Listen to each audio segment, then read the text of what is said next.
Porque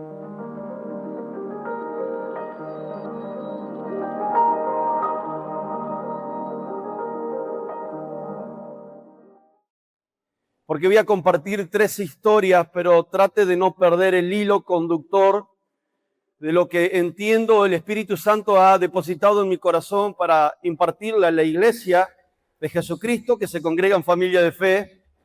Y bueno es Dios, porque hoy me compartía mi señora que la palabra compartida en la celebración de la mañana estaba en el mismo lineamiento, y evidentemente el Espíritu Santo quiere hablarnos justamente de esta verdad.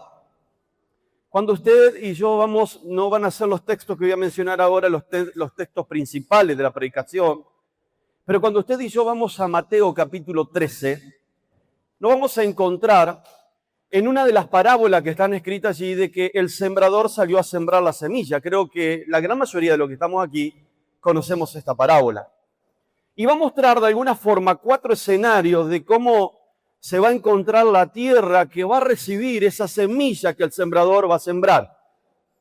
Y yo quiero rápidamente ir acá porque me parece muy importante en función de lo que quiero compartirte en voz, alineado a la palabra profética que nos está direccionando en este tiempo, en este año 2026, y sobre todo en estos 3 meses que comenzamos a caminar y hablando de la importancia del reconocer y de reconocer dónde estamos parados. Y en este caso, lo que quiero compartirte que nos lleve a poder reconocer cuáles son los obstáculos que nos impiden crecer en nuestra vida de comunión y de devoción con Cristo. Reconocer en el griego, en una de las tantas significados que vas a encontrar en esta palabra, es saber. Entonces, qué bueno es que tengamos la claridad, que sepamos dónde estamos parados, quiénes somos y qué cosas todavía debemos de correr en nuestra vida, cuáles son los obstáculos que nos están frenando y deteniendo. Jesús va a hablar por parábola, va a decir que el sembrador salió a sembrar la semilla, y mi pregunta para vos es la siguiente: el sembrador siembra una semilla, la Biblia habla que esa semilla es la palabra de Dios. Mi pregunta es buena o no es buena la semilla que el sembrador salió a sembrar? Siempre es buena porque es palabra de Dios. Él no erra, Él no se confunde, Él no tiene variación. Siempre la palabra de Dios es buena. Pero en esta parábola va a mostrar 4 escenarios de 4 tierras diferentes. La primera es, usted conoce, cuando la semilla cae en la tierra, la otra es la que cae entre pedregales, la otra es la que va a caer y va a crecer junto con espinos, y la otra es la que cae en buena tierra. A lo que habla de la tierra y nos lleva a posicionarte que la tierra sos vos y soy yo. Es tu corazón y el es mío. Entonces me pregunto, en los 4 escenarios, ¿la tierra será que era mala para poder producir que la semilla germine, crezca y dé fruto? Tal vez si vos decís, sí, era mala. Entonces mi pregunta sería, ¿para qué iba a desperdiciar el sembrador semillas en un lugar que él sabía que era malo? Y a lo mejor vos decís, sí, es bueno. Bueno, ¿y por qué en 3 de ellos no funcionó? Yo creo que la tierra en sí no es mala. El problema son los obstáculos que impidieron que la semilla penetre, que la semilla germine, que la semilla crezca y que la semilla dé frutos. Solamente en una de esas que dice Jesús, la tierra era buena y dio un fruto, al 30, al 60 y al 100 por uno. Y cuando vos y yo venimos a Cristo y corremos los obstáculos de nuestro corazón, no nos dejamos solamente llevar por lo emocional, de decir qué linda que estuvo la celebración, qué emotiva que estuvo la celebración, y la palabra estuvo buena y saliste de acá y se te borró todo. Parece la primera parte, la que cae en el camino, la que viene Satanás y la arrebata.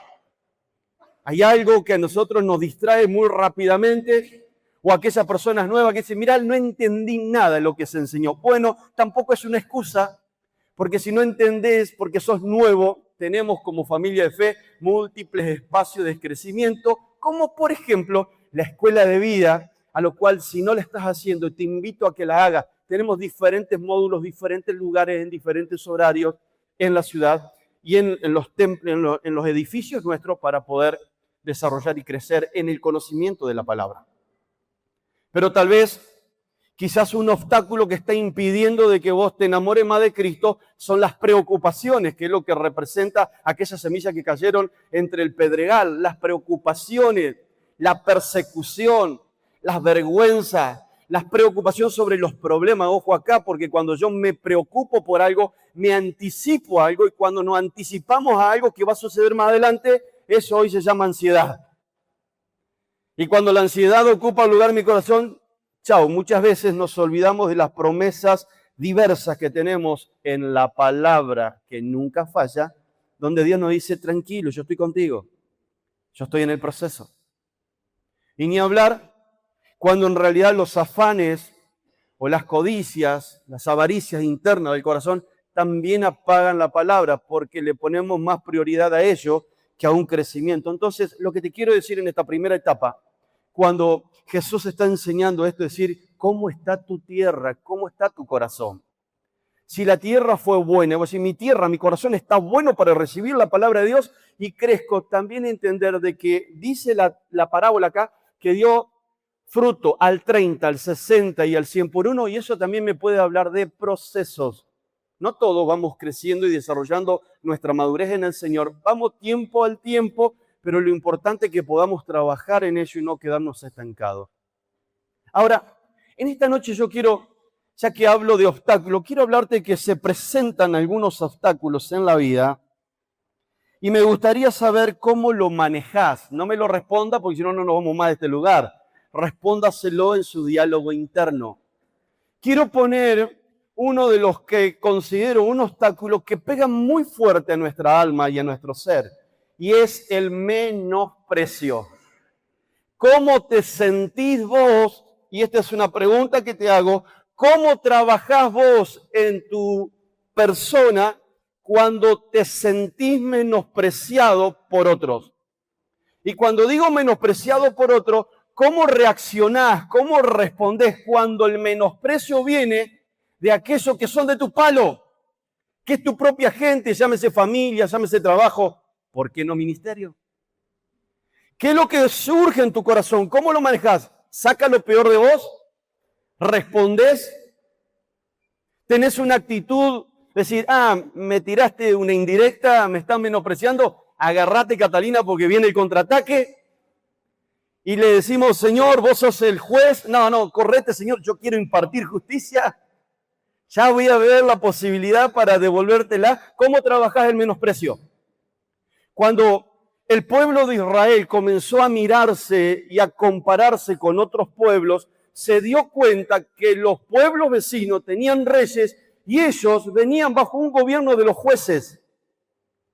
Y acá hay dos hombres en esta historia que van a recibir un menosprecio y el trato de Dios, y en los cuales quiero sacar algo para que podamos mantener este hilo conductor, es decir, cómo está mi corazón, hay obstáculos por sacar para poder desarrollar un crecimiento de madurez espiritual, y uno de los obstáculos tal vez que te está frenando en este tiempo es sentirte menospreciado por las personas que más amás, o por lo menos tus cercanos.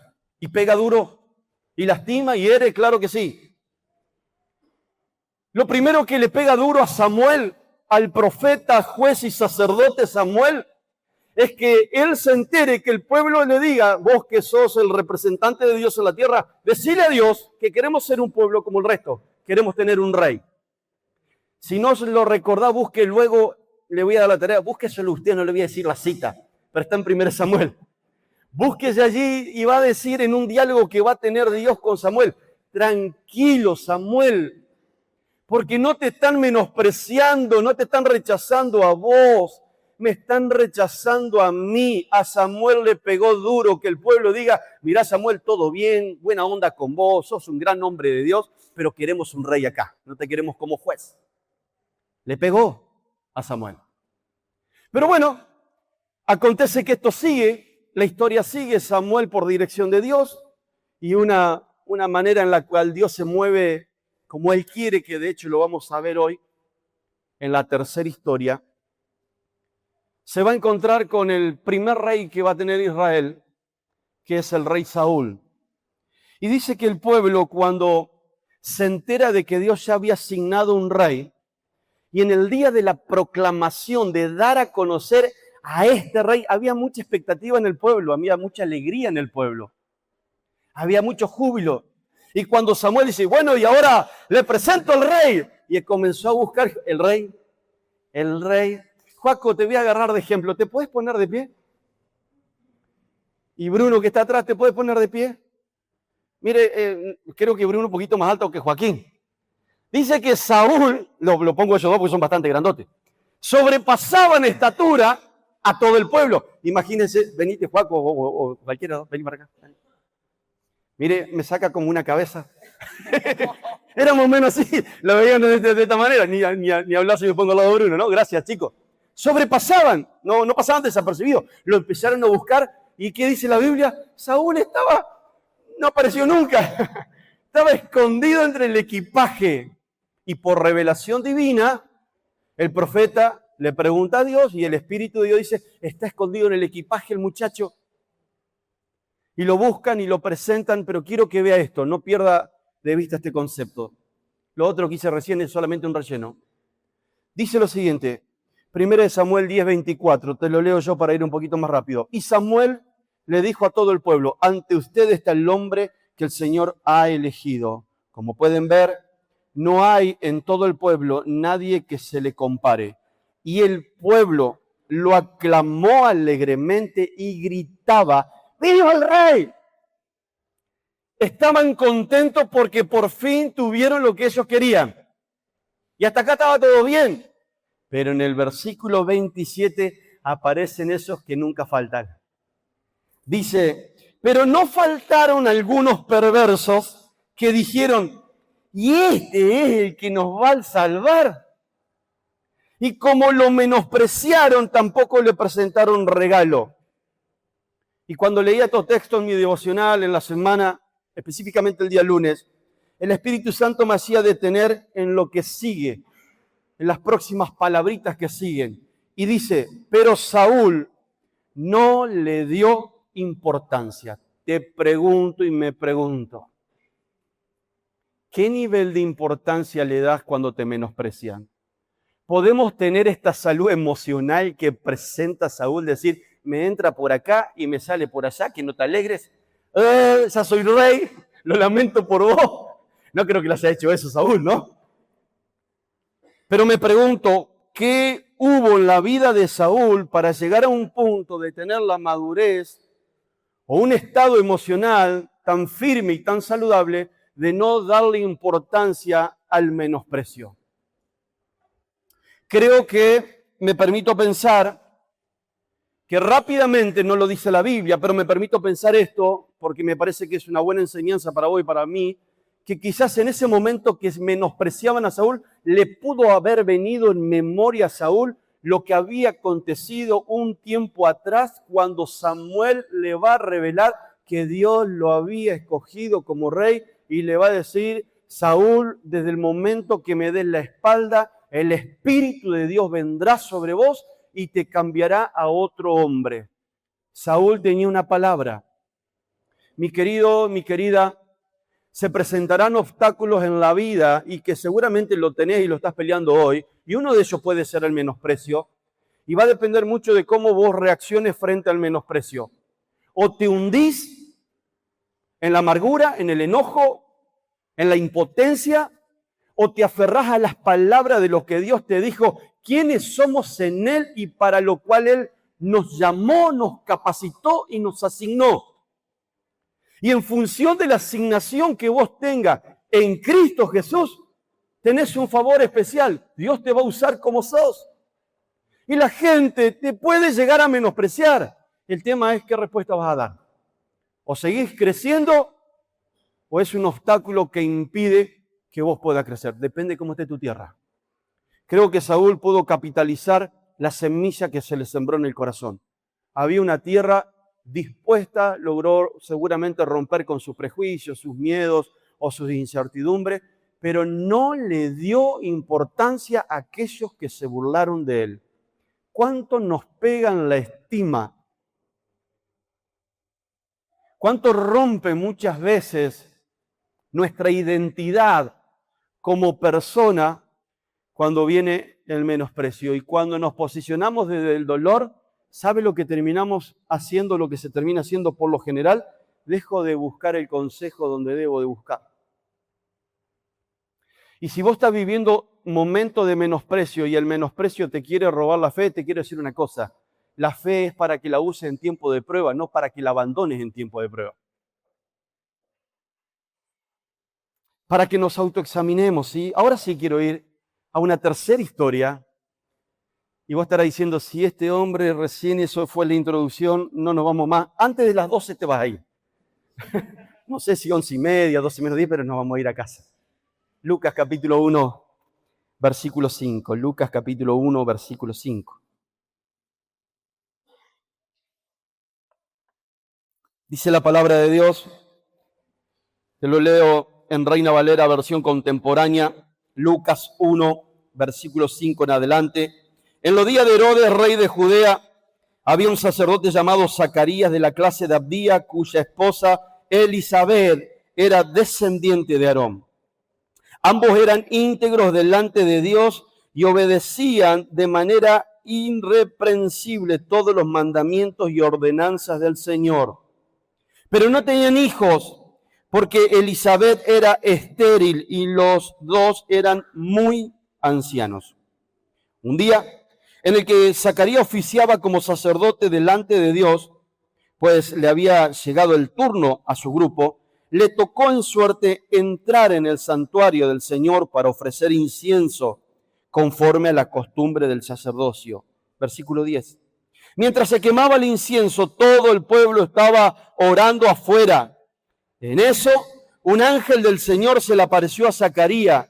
Estaba parado a la derecha del altar de incienso, y cuando Zacarías lo vio, se desconcertó y le sobrevino un gran temor. Pero el ángel le dijo, Zacarías, no tengas miedo, porque tu oración ha sido escuchada. Tu esposa Elisabet dará un hijo, y tú le pondrás por nombre Juan. Tendrás gozo y alegría, y muchos se regocijarán de su nacimiento, pues ante Dios será un hombre muy importante. No beberá vino ni licor, y tendrá la plenitud del Espíritu Santo desde antes de nacer. Él hará que muchos de los hijos de Israel se vuelvan al Señor su Dios, y le precederá en el Espíritu y el poder de Elías, para hacer que los padres se reconcilien con los hijos y para llevar a los descendientes a obtener la sabiduría de los justos. Así preparará bien al pueblo para recibir al Señor. Hasta acá la palabra de Dios. Podés seguir enriqueciéndote en tu casa cuando regrese en esta maravillosa historia. Quiero ponerte un poco en contexto y contextualizarte de alguna manera cómo estaba la situación social en aquel entonces en el cual se cita esta historia, donde los actores principales en esta parte es Zacarías y Elisabet. En aquel entonces el gobierno sobre Judá lo tenía Herodes el Grande, por conquista del Imperio Romano, por lo tanto no tenía el gobierno y la autoridad los judíos, sino que el Imperio Romano tenía justamente como un gobierno opresor. Entonces había un gobierno extranjero, y cuando había un gobierno extranjero le quitaban la autonomía al pueblo conquistado. En la época de Herodes el Grande había muchas cargas impositivas, así que no se asuste si usted mira la historia de la Argentina con tanto impuesto, no es novedad, ya existía acá. Había muchas cargas impositivas donde los impuestos que se recaudaban no era para que lo disfrute el pueblo judío, se lo llevaba el Imperio Romano, el que tenía posesión allí. Y eran muy altos los impuestos. Y algunos de los judíos que querían acomodarse como camaleón se pasaban para el bando contrario, lo cual para el pueblo judío eso era una traición, y se volvían los cobradores de impuestos de aquel entonces, lo cual en algunas ocasiones lo denominaban como los sátrapas.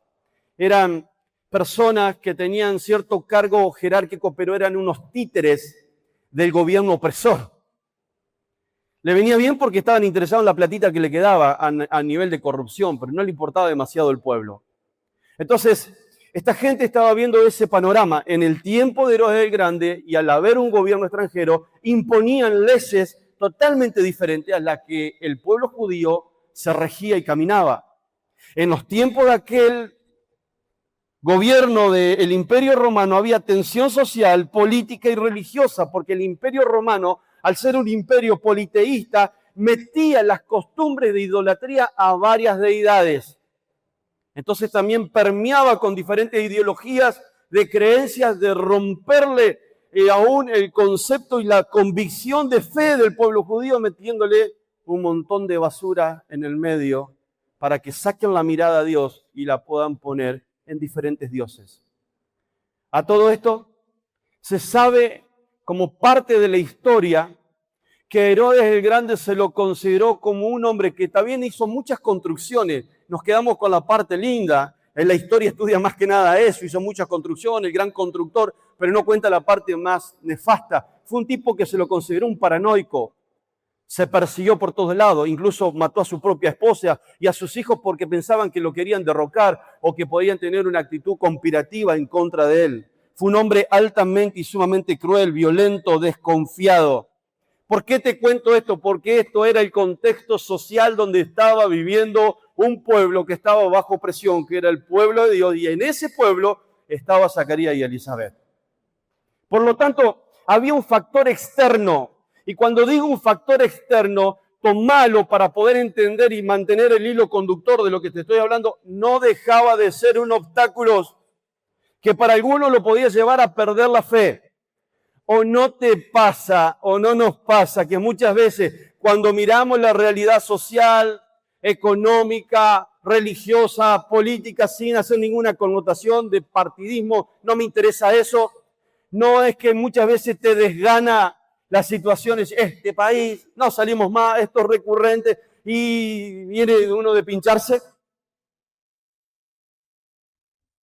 Esta era la situación, situaciones externas que buscaban apaciguar, frenar, aspirar la fe, la confianza en un pueblo que estaba oprimido. A todo esto, el ánimo social y emocional de los judíos llevaba a que anhelaban fuertemente que venga el Mesías prometido. Porque el pueblo judío estaba esperando un Mesías que le venga a traer una libertad política y financiera. Y ellos oraban por esto. El ambiente reinante no era para nada bueno. ¿Sabe? Yo creo que no estamos tan lejos muchas veces de esta realidad. Tenemos situaciones de pronto externas, pero también internas, porque ahora te la voy a mencionar. Situaciones internas que tenía este matrimonio que buscaban formarse como un obstáculo en el crecimiento de su fe. Y muchas veces esos obstáculos batallan constantemente pegándonos directamente el corazón.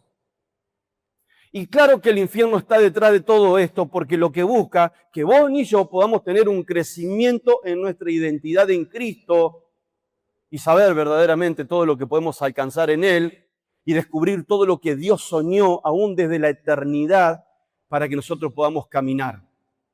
El infierno no descansa en tratar de sacarnos de comprender de que usted y yo ya somos bendecidos en Cristo Jesús. Si no, búsquenlo en el libro de Efesios, capítulo 1, capítulo 2, capítulo 3. En Cristo ya somos bendecidos. Pero muchas veces los factores externos, los obstáculos nos hacen creer que no tenemos bendición en nada. Que aún el cielo parece que se cerró. Que parece que Dios no me escucha mi oración y hasta se olvidó de mí. Factores externos que buscan apagar tu fe y mi fe. Pero en este matrimonio también había un factor interno que también contraatacaba y golpeaba fuertemente a su corazón. Anhelaban ser padres. Oraron toda su vida, un hombre y una mujer de fe, orando por un milagro, por una respuesta del cielo, pero ya estaban entrados en años, ya eran viejitos, ya eran ancianos, pertenecían a la comunidad de juventud acumulada en Cristo de aquí, de familia de fe. Ya se le pasó el tren, en teoría. Cuando digo que había factores internos que afectaban su vida y que trataban de golpearlo, No es que uno lo supone, esto verdaderamente lo existía. Y esto puede ser que lo haya llevado también a Zacarías y a Elizabeth como parte del pueblo a clamar para que venga el Mesías. La pregunta es, ¿Dios mandó respuesta a esa oración? Había un pueblo que clamaba para que venga el Mesías, para que traiga libertad. ¿Dios mandó respuesta? Quizás vos hoy te encontrás clamando por una situación, porque querés tener libertad, porque te sentías ahogado, bajo pánico, bajo ansiedad, bajo depresión, bajo un montón de situaciones. ¿Dios trae respuesta? Claro que sí. Mandó al Mesías, Jesucristo de Nazaret. Nuestro abogado defensor va a decir la palabra. Aquel que vino a traer libertad a un alma quebrantada y corrompida cuando Cristo no es el que trae gobierno y no está gobernando. Aquel que vino a traer vida a un espíritu que estaba muerto, porque cuando vos y yo no tenemos a Cristo como Señor y Salvador, nuestro espíritu está muerto. Por eso la Biblia habla de la importancia de nacer de nuevo. Y en el nacer de nuevo requiere que yo me reconozca que he cometido errores y le he dado la espalda a Dios y he querido vivir la vida a mi manera. Y muchas veces le ponemos el buen criterio, yo soy bueno, soy una buena persona, un buen vecino, un buen papá, un buen esposo, pero sos bueno en función a tus criterios. Porque cuando vengo a la palabra me encuentro en Eclesiastés 7:20 o en Romanos 3:10 que dice que no hay bueno ni aún uno. No hay hombre bueno bajo el sol, va a decir Salomón. Bajo nuestros criterios todos somos buenos, pero bajo los criterios de Dios, con un pecado que mora en nosotros, estamos en el horno. Y Dios, viendo eso, mandó a Cristo para reconciliarnos con Él, para que en Cristo podamos ser uno con el Padre. Y cuando usted y yo entendemos de que somos en Cristo Jesús uno con el Padre, y somos hijos y somos bendecidos, nuestra perspectiva de la vida tiene que comenzar a correr los obstáculos que me buscan impedir crecer en verdaderamente quién soy en el Señor Jesús. Que verdaderamente digo, wow, lo que dice allí, que soy real sacerdocio, linaje escogido, que soy importante, que soy bendecido, que fui pensado desde la eternidad para vivir en este tiempo, que Dios me ha dado una asignación, que soy alguien de propósito.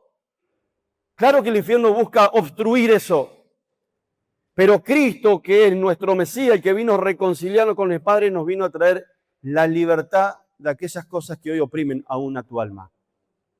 La Biblia nos enseña, 1 Tesalonicenses 5:23, y es el fundamento bíblico, siempre digo lo mismo, de que usted y yo somos seres tripartitos. Va a decir el apóstol Pablo a los de Tesalonicenses que usted dice que seamos santificados en todo nuestro ser, espíritu, alma y cuerpo. Somos seres tripartitos. Y un espíritu que está muerto, cuando recibe a Cristo como Señor y Salvador, viene a vida. Y cuando yo lo recibo a Cristo como mi Salvador y mi espíritu vuelve a vivir, me comienzo a suministrar de la verdad de Dios, que es su palabra, la semilla que es buena para una tierra que puede ser nuestra alma, que puede estar quebrada, rota, corrompida y actuando en función de nuestras emociones, de nuestra manera de pensar, viene a traer luz y decir, no es bueno que vos actúes de esta manera. Es importante que desarrolle un carácter consagrado para lo que venimos a celebremos la restauración, un carácter consagrado para parecernos cada vez más a Cristo, pero requiere un trabajo de que mi persona reconocer cuáles son esos obstáculos, aún en mi carácter, que me condicionan a mostrar que tengo una vida nueva en Cristo Jesús y que se puede lograr. Dios mandó a Jesús para perdonarnos y reconciliarnos con Él. Y eso se llama gracia. ¿Qué es lo que nos queda a nosotros? Es reconocerlo como nuestro abogado defensor, como nuestro único mediador. Y yo en esta noche te voy a pedir, Ivana, si andas por ahí, si anda Ivana, o si no, Fede, ¿me acompaña en el teclado? Porque no está Ivana. Por favor, una melodía. Yo le voy a pedir que usted cierre los ojos un minutito, nada más. Mire, no le conozco a todos los que están en este lugar, verdaderamente no le conozco. Yo no sé si usted nació de nuevo o no. Nacer de nuevo no significa venir a la iglesia. Y a lo mejor venimos, siempre enseñamos esto, años en la iglesia, pero nunca tuviste un encuentro con Cristo, no naciste de nuevo. Estamos hablando del reconocer y como te dije hoy, uno de los significados de reconocer en griego es saber. Y yo tengo que saber que tengo actitudes en mi vida que no están buenas y eso me hace una persona pecadora. Sé que no gusta, incomoda esta palabra pecado, pero es una realidad, es bíblico. Y el pecado nos separa eternamente de Dios. Y como bien nos decía el pastor Ezequiel, no somos dueños de nuestra vida. Hoy puede ser el último día en esta tierra, o tal vez mañana, o quizás dentro de 50 años si Cristo no viene antes. Pero la pregunta es, ¿tener la seguridad de saber tú, un hijo de Dios, que si te tocase partir en esta noche, en este lugar, te vas con Cristo? Aquel que Dios mandó para reconciliarnos con Él. Cristo no vino para que usted y yo celebremos Navidad y comamos como unos chanchos y reventemos y tiremos cuentos. No vino para eso. O para celebrar una Semana Santa, para irnos de pesca y comer pescado, lo loco. No vino para eso. Cristo vino a morir en la cruz del Calvario, a saldar la deuda que usted y yo generamos para con el Padre por nuestra desobediencia, por nuestra mala manera de vivir, porque no somos buenos. Y por cuanto todos hemos pecado, dice la palabra, estamos separados de Dios. Y ese es el verdadero problema. Claro que hay problemas externos, la economía, la política, las situaciones familiares, claro, pero el verdadero problema, o un problema de salud, o un problema de finanzas, pero el verdadero problema que tiene la humanidad es que somos pecadores y que necesitamos de Cristo, porque de lo contrario tu eternidad no estará en Él, estará en el infierno. Y en amor y en gracia Dios mandó a su Hijo para reconciliarnos con Él. Y esta es una noche donde tenemos que reconocer y saber decir, Padre, yo necesito tu perdón. Mi querido, el obstáculo más importante que tenemos que sacar de nosotros es la negación a que nuestra condición delante del Padre no es buena. Tenés que reconocerte pecador. Yo lo hice a los 7 años. Siempre digo esto honrando a aquellos hombres y mujeres que me han instruido en la palabra del Señor. A los 7 años me dijeron, ¿necesitas a Jesús? Y como un niño lo recibí en mi corazón. Y usted necesita a Jesús y nunca le dijiste, Jesús, perdóname, entra en mi vida, sé mi Señor y mi Salvador. Y si en esta noche querés nacer de nuevo en el Espíritu para comenzar a caminar una nueva vida en Cristo Jesús, yo quiero invitarte y acompañarte a que podamos hacer esta oración y que juntos le puedas decir conmigo, pero de una manera sentida, no repetida como loro, sino porque verdaderamente lo sentís. Decirle, Señor Jesús, en esta noche yo necesito que perdones mis pecados. Señor Jesús, yo verdaderamente necesito que entres en mi vida. Quiero que me adoptes como tu hijo o como tu hija, en el caso de las mujeres. Quiero que me inscribas en el libro de la vida, como enseña la palabra. Perdona todos mis errores. Te recibo en esta noche. Te recibo como mi Señor y Salvador. Abro mi corazón. Haz de mí una nueva persona. Quiero tener la seguridad de saberme un hijo tuyo o una hija tuya. En tu nombre oro. Amén. Con los ojos cerrados, solamente unos minutitos más antes de continuar. Yo quisiera saber, estamos todos con los ojos cerrados, así que esto rompe con toda vergüenza. Si hay en esta noche 1, 2, 3, no importa la cantidad, personas que le hayan dicho al Señor, yo quiero que perdones mis pecados y entres en mi corazón. Que me lo hagas saber levantando la mano. Gloria a Dios. Dios te bendiga. Gloria a Dios. Gloria a Dios.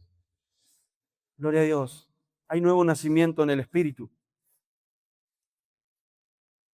Iglesia, oremos dándole gracias al Señor. La Biblia dice que cuando un pecador se arrepiente hay gozo y alegría en el cielo. Por supuesto que también lo hay en la tierra. Porque pasaron de muerte a vida.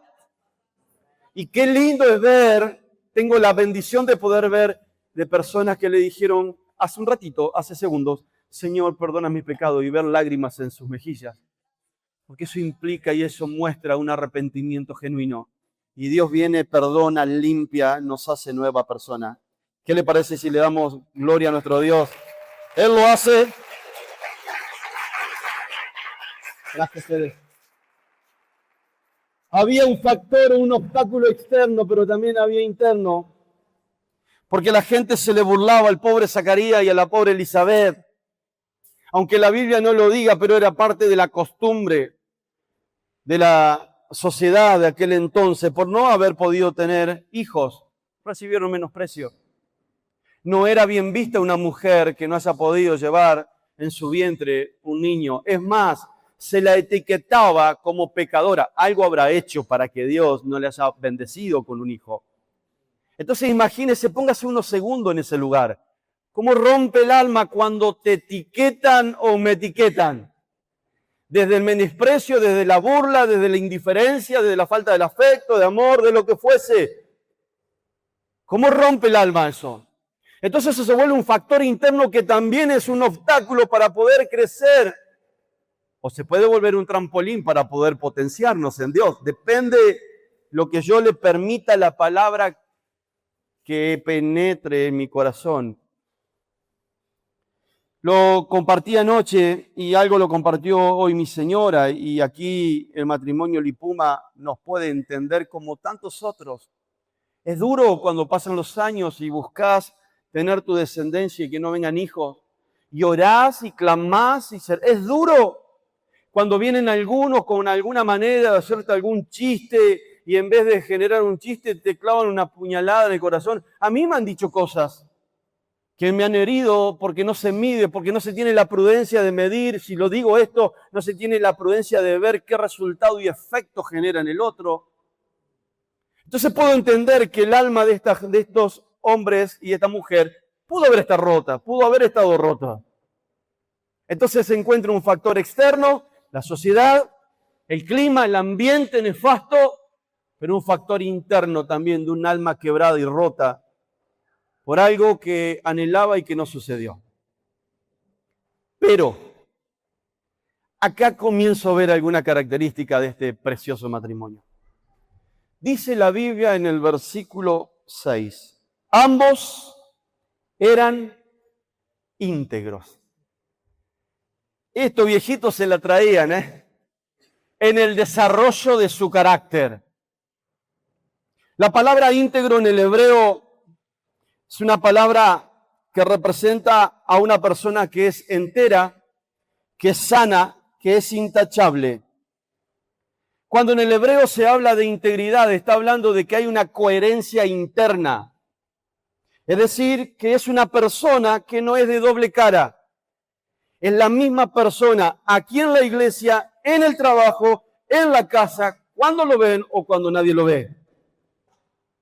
Es una persona, en el hebreo va a decir que una persona íntegra es una persona que tiene una devoción profunda para con Dios. Y cuando me llamó mucho la atención la palabra devoción, porque esa palabrita devoción tiene varios significados. Voy a hablar mucho de los significados hoy. Que el Espíritu te haga retener lo que sea necesario para que te alimentes en Él hoy. Pero alguien que tiene devoción para con Dios significa, uno de los significados, sentir un amor hondo por Dios. No me lo responda. ¿Cómo es tu amor para con Dios? ¿Es superficial? ¿Es profundo? ¿O ni amor tenemos? Tener un gran respeto a Dios. Y si lo respeto, lo honro.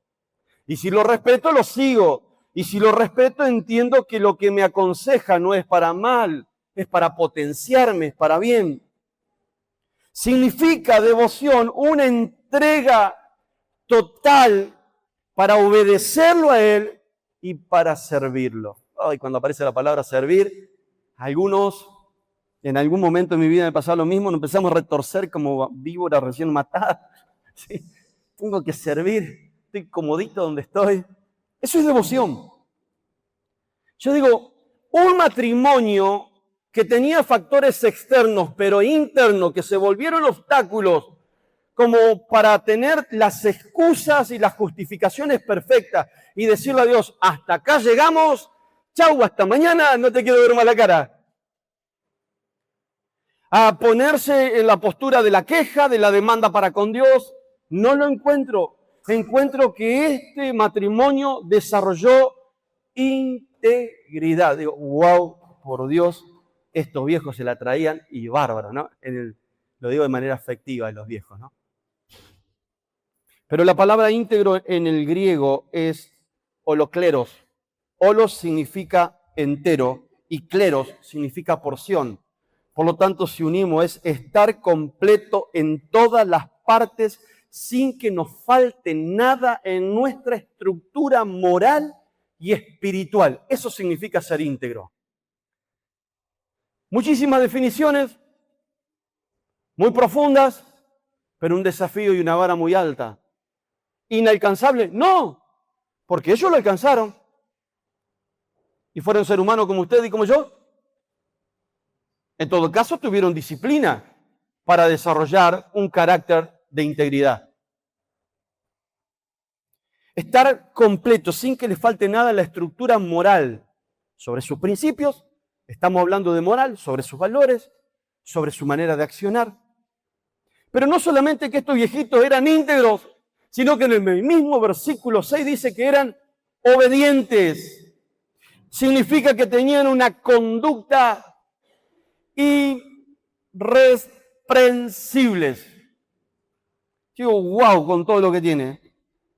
Y que alguien llegue a tener una conducta irreprensible a la hora de obedecer a Dios, significa que es alguien que no se le encuentra reproche o sentido de culpa alguna.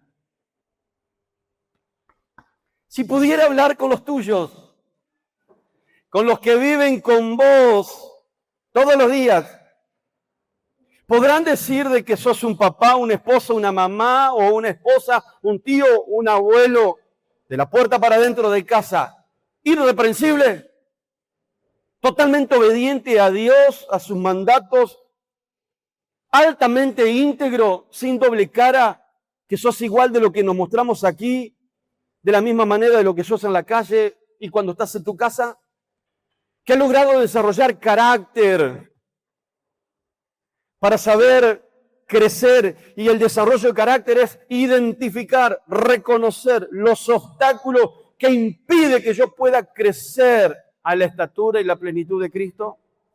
El apóstol Pablo le decía a los de Filipenses capítulo 2 del 14 al 15, háganlo todo sin murmuración ni pelea, para que sean irreprensibles y sencillos e intachables hijos de Dios en medio de una generación maligna y perversa. Escúcheme bien, mi hermano, lo que dice Pablo aquí en esta carta a los filipenses.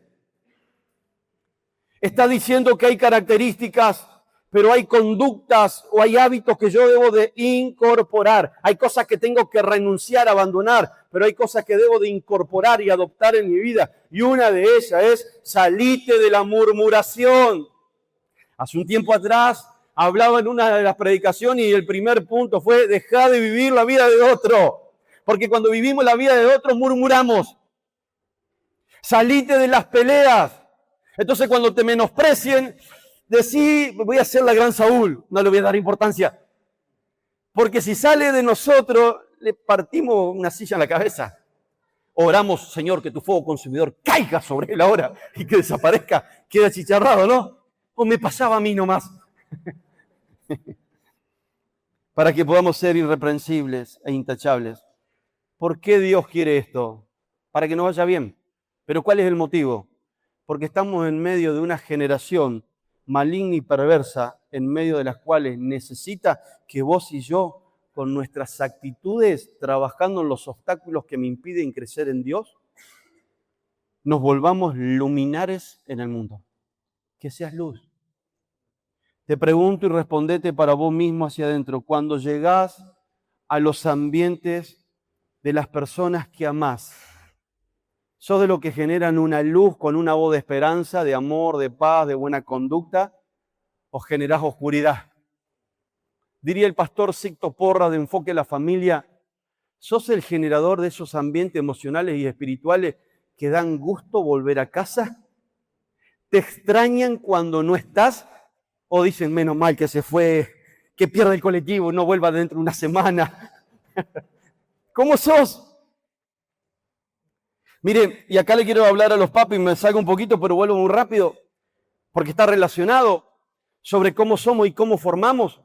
Hablamos en Celebremos, en el desarrollo del carácter, sobre la sabiduría en la familia, que lo tocamos este viernes. Es que muchas veces nosotros como papá, de hecho lo hacemos para con Mica y para con Abby, oramos para los futuros yernos. Y como papi pedimos, los yernos top, ¿no? Recontraungido, rebárbaro, espectacular. Y esto fuimos enseñados por Vanessa, me encantó. Pero la pregunta es, uno para su hijo quiere lo mejor de lo mejor. Pero yo y Fernanda, ¿qué estamos formando en ella para entregarle a ese muchacho que aparezca? Porque queremos lo mejor para nuestra hija. ¿Y nosotros qué hemos formado? ¿Qué le entregamos? ¿Le entregamos lo mejor? Porque eso también habla de una conducta irreprensible, ¿eh? De mirar hacia adentro. Eso también habla de carácter. Eso también habla de saber correr obstáculos, mi hermano, para poder ser luz. Y que verdaderamente se lleven lo mejor de lo mejor y que recibamos lo mejor de lo mejor. Todo bárbaro está ahí en estos ancianitos. Íntegros y obedientes. Pero en el versículo 7 aparece algo que yo le puse y me lo noté. Ojo acá, aparece una palabrita. Y enseñar literatura. Tengo alguna profesora de literatura, creo acá. La palabra pero. Dice el versículo 7, pero, venían bárbaros, pero no tenían hijos porque Elizabeth era estéril y los dos eran muy ancianos. Esa palabra pero es un conector adversativo que se usa para unir o dos ideas o para mostrar lo contrario. Parece que viene todo lo lindo y acá pega un volantazo y comienza a mostrar lo contrario. Miren, bárbaro, pero eran estériles y ya eran ancianos. ¿Sabe? Te dije que uno de los factores internos era lo que le generaba a ellos tal vez el dolor en el alma por no haber sido papá o mamá, ¿no? De no haber recibido respuesta. Pero me pregunto lo siguiente. Y está bueno que lo podamos razonar. ¿Por qué razón esta gente decidió seguir siéndole fiel a Dios si su panorama no era tan alentador? Desde lo externo, pero también desde lo interno. De haber orado años por un hijo y ese hijo nunca vino. ¿Por qué razón? ¿Qué haría usted en su lugar? ¿Qué haría yo en su lugar? ¿Quiere que le diga lo que yo hice en ese lugar? Lo reproché a Dios. Te sirvo. Venimos a Dios de Paraná todos los fines de semana para estar en la escuela en la horita feliz. Te soy fiel, desde chiquitito te conozco, Señor. Ya querés sacarle chapa a Dios como para ver si lo puedo mover un poquito. ¿Quién sos? Me decía el Señor. Yo no se encontró en mí la actitud que tuvo este matrimonio. Yo fui todo lo contrario. Yo me senté en la silla de la demanda para con Dios. ¿En qué silla te sentás vos? ¿En alguien que se mantiene fiel porque aprendió a correr los obstáculos? ¿O en alguien que le comienza a decir, ¿por qué no hiciste esto? ¿Por qué no lo otro? Mirá cómo me pagás. ¿Dónde estás el Dios de amor? El Dios cercano, el que estoy contigo, el Dios de la promesa. ¿En qué lugar nos ponemos? ¿En qué lugar te identificás? Yo digo, ¿por qué esta gente decidió ser fiel? Y oraba y le decía, Espíritu Santo, mostrame por qué decidió ser fiel. Y el Espíritu Santo me trajo una palabrita que yo ya te la compartí. Y la palabrita fue porque desarrolló disciplina en la devoción. Y desarrollar la disciplina en la devoción, como ya te la compartí, no la voy a volver a compartir, es un amor profundo, ¿se acuerda? Es una entrega total, independientemente si hay respuesta o no hay respuesta del cielo, lo que venís orando. Es una obediencia a Dios. Esto es el resultado que evidentemente esta gente tenía comunión con Dios. Y si lo traemos a nuestro día, tenía comunión, porque lo podemos ver ahí también, porque estaban sirviendo en el templo, tenían comunión con el cuerpo de Cristo. ¿Cómo te encuentras vos? ¿En qué instancia nos encuentra de la vida cuando se presentan obstáculos? ¿Pegamos el portazo y nos vamos empacados, empacadas? ¿O desarrollamos devoción? Voy entrando en la recta final, ténganme paciencia un ratito más. Cuando busqué el estudio de la palabra devoción en el hebreo, no hay un solo significado, hay varios, pero me quiero quedar con 3 palabritas. La primera en hebreo es debeikut, que significa expresa una unión profunda con Dios. La palabra devoción en hebreo, la segunda palabrita es hit masrut, que significa estar enfocado en la entrega y en la dedicación a Dios. Estar enfocado. Y la tercera palabrita es mesirut nefesh, que significa una entrega del alma. No solamente en el espíritu, sino en el alma, porque el alma son tu manera de pensar, mi manera de pensar, nuestras emociones y nuestras acciones. Es entrega. ¿Qué nivel de devoción tiene usted para con Dios? ¿Queremos cambios radicales? No vienen de manera mágica. Significa un desarrollo. Mi pregunta es, ¿cuáles son tus excusas para no desarrollar devoción? ¿Por qué razón te decidís o muchas veces decidimos quedarnos en la silla de la queja o la demanda para con Dios?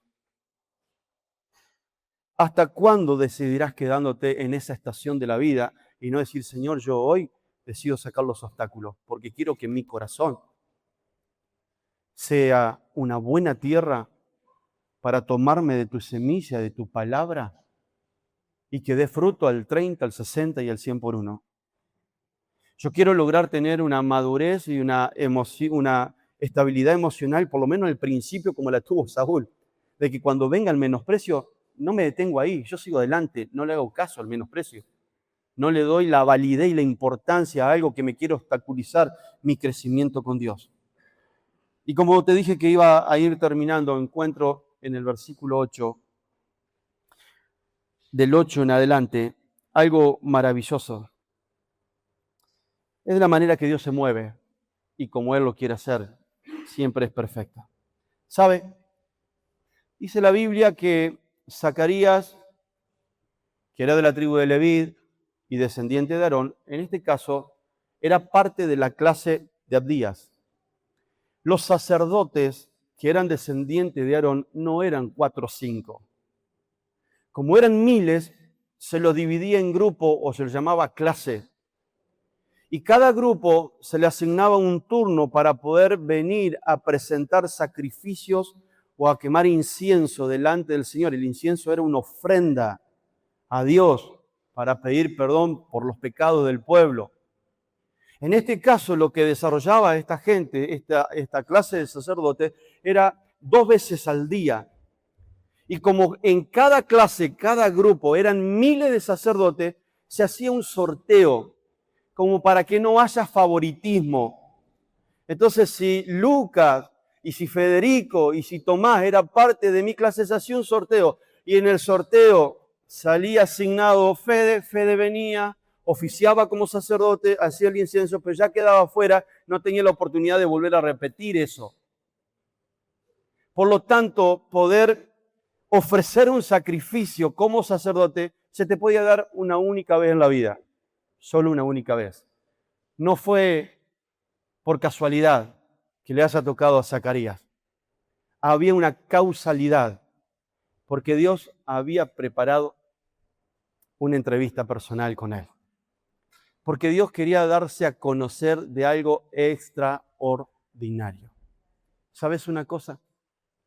Yo sé que hay muchos obstáculos que buscan impedir que vos y yo podamos crecer en el Señor y tenemos que aprender a reconocerlo, pero también reconocer que siempre, siempre, siempre Dios hará una cita divina para darse a conocer sus propósitos para vos. Y tal vez esta noche sea la cita divina. Una cita divina para responder a tus oraciones que quizás te costó lágrimas. Cuando usted lee la historia, va a decir que Zacarías y Elizabeth desde jóvenes oraban por un hijo. Ya eran ancianos. Su periodo menstrual en Elizabeth ya había, primero que era estéril, no da detalles de su esterilidad, pero tampoco me imagino que su periodo menstrual o nunca lo tuvo o ya se cortó por la instancia de la menopausia. Zacarías ya era viejito. No voy a entrar en demasiado detalle, pero usted entiende. Oraron desde joven, clamaron a Dios, se mantuvieron íntegros a pesar de la negativa a esa oración, se mantuvieron obedientes a pesar de la negativa y Dios hace una cita divina. Porque en esa cita divina se le va a dar a conocer algo a Zacarías y a Elizabeth. Venía una sanidad en su esterilidad, pero no solamente la sanidad, sino el fruto de su amor. Iban a ser Juan el Bautista.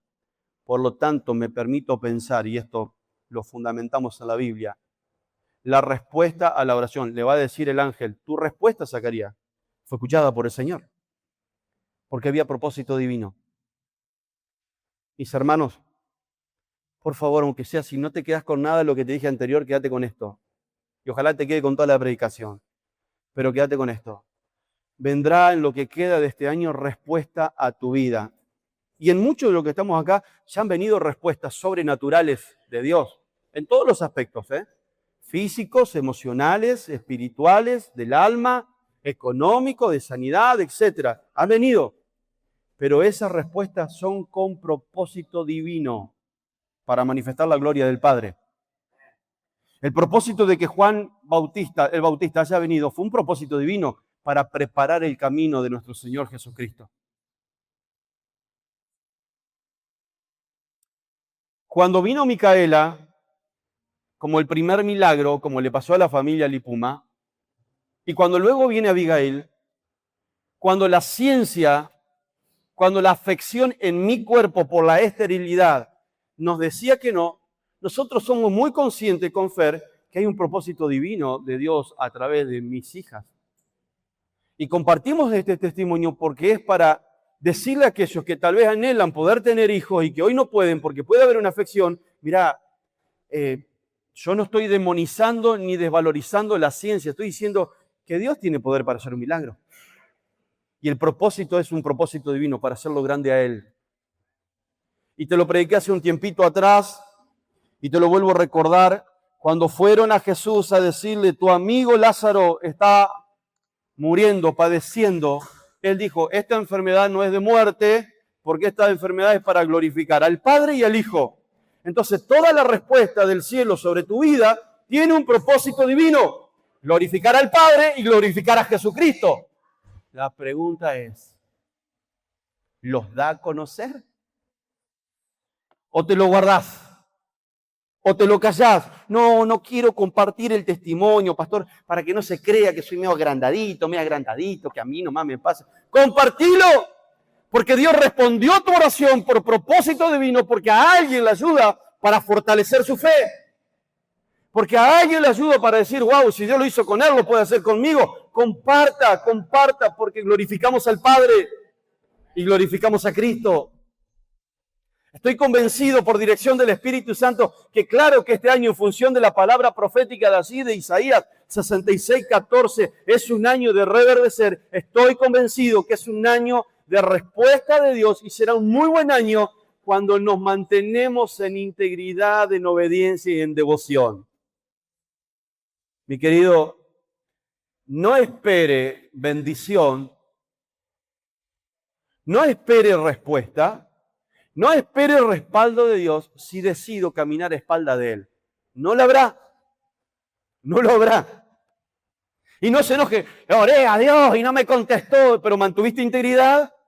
Sos una persona obediente, venís creciendo, venís quitando los obstáculos para que el carácter de Cristo, la imagen de Cristo sea cada vez más reflejada en vos. Ah, no, bueno, no espere, entonces que Dios te bendiga.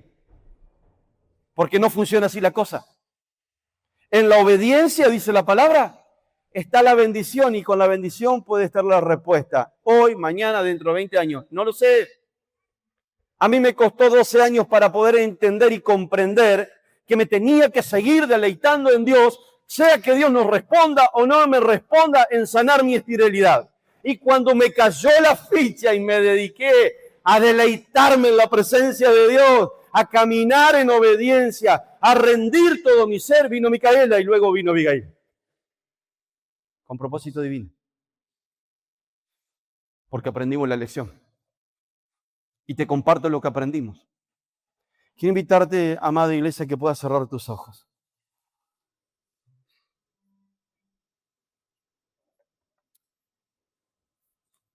Quizás tu problema no sea físico, o sí, pero te sentís estéril en algún área de tu vida, en el cual venís orando.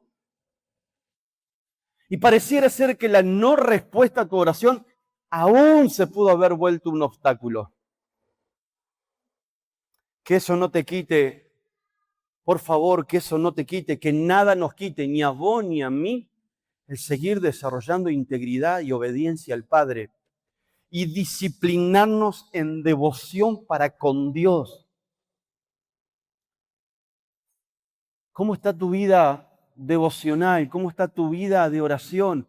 Ese será el termómetro de tu estado de devoción. Esto es así sencillo. 2 más 2 es 4. Es así. No hay entrega, no hay obediencia, no hay pasión, no hay amor profundo por Dios, no hay devoción si no tengo comunión.